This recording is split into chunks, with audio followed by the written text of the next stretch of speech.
ఈరోజు మన స్వప్నాస్ కిచెన్లో మరో సరికొత్త వంటతో మీ ముందుకు వచ్చాను. అదే చోలే ఆలూ కర్రీ అండి. చోలే అంటే శనగలండి, నానబెట్టుకున్న శనగలు. నేను నైట్ నానబెట్టాను, మార్నింగ్ కర్రీ చేస్తున్నాను. అంటే మినిమం 8 అవర్స్ to 9 అవర్స్ నానాలండి. ఒకవేళ అర్జెంట్ కావాలంటే ఉడకబెట్టుకోవచ్చు, కానీ నానబెట్టుకుంటే చాలా మంచిగా వస్తుంది కర్రీ. సో ఒక 3 ఆలుగడ్డలు, 3 టమాటోలు, 2 పచ్చిమిర్చి, 2 ఉల్లిగడ్డలు, కొంచెం పుదీనా, అల్లం వెల్లుల్లి పేస్ట్ ఇవన్నీ తీసుకోవాలండి. ఇప్పుడు కర్రీ ఎలా చేయాలో చూపిస్తాను. ముందుగా కుక్కర్ పెట్టి మన ఆయిల్ వేడైనాక మన తాలింపు గింజలు వేసుకోవాలండి. జీలకర్ర, ఆవాలు, తాలింపు గింజలు వేసుకోవాలి. తర్వాత 2 లవంగాలు,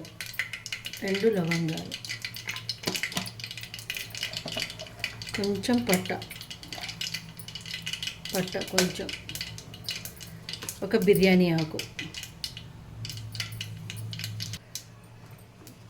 తర్వాత మనం కట్ చేసి పెట్టుకున్నాం కదండి పచ్చిమిర్చి వేసేయాలి. పచ్చిమిర్చి వేగుతున్నప్పుడే కొంచెం అల్లం వెల్లుల్లి పేస్ట్ అండి వేసి బాగా కలుపుకోవాలి. అల్లం వెల్లుల్లి పేస్ట్ వేగేదాకా.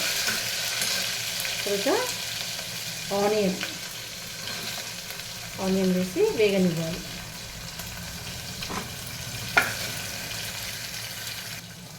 ఆనియన్ వేగినాక పుదీనా ఉంది కదండి, పుదీనా వేసేయాలి.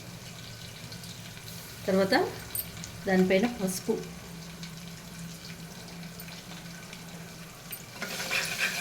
అన్నీ ఆయిల్లోనే వేయాలండి. ఇవి వేసినాక ఇప్పుడు కట్ చేసి పెట్టుకున్నాం కదండి ఆలుగడ్డ, ఇవి వేయాలి నూనెలో.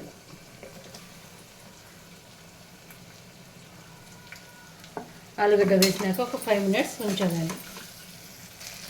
ఆలుగడ్డ చూడండి ఈ స్టేజ్లో వేగినాక మనం నానబెట్టుకున్న శనగలు ఉన్నాయి కదా, ఇవి ఇందులో వేసేయాలి.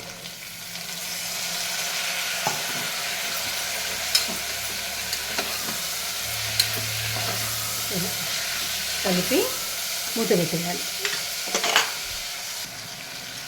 చూడండి మన శనగలు కూడా నూనెలో వేగినాయి. ఇప్పుడు ఆయిల్ బయటకు వస్తుంది చూడండి. ఈ టైంలో మనం టమాటో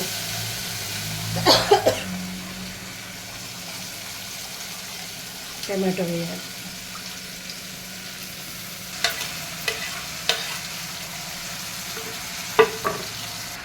మన టమాటో కొంచెం మెత్తబడ్డదండి.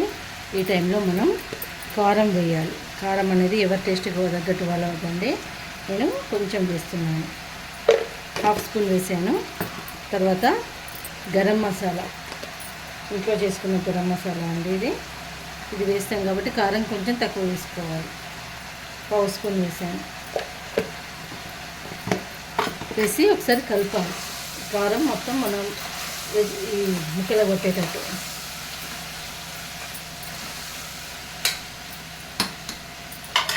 తర్వాత మనం శనగలు ఈ కప్పుతో తీసుకున్నాం కదండి, దీనికి 1 కప్పు శనగలకు 1.5 కప్పు నీళ్ళు పోయాలి.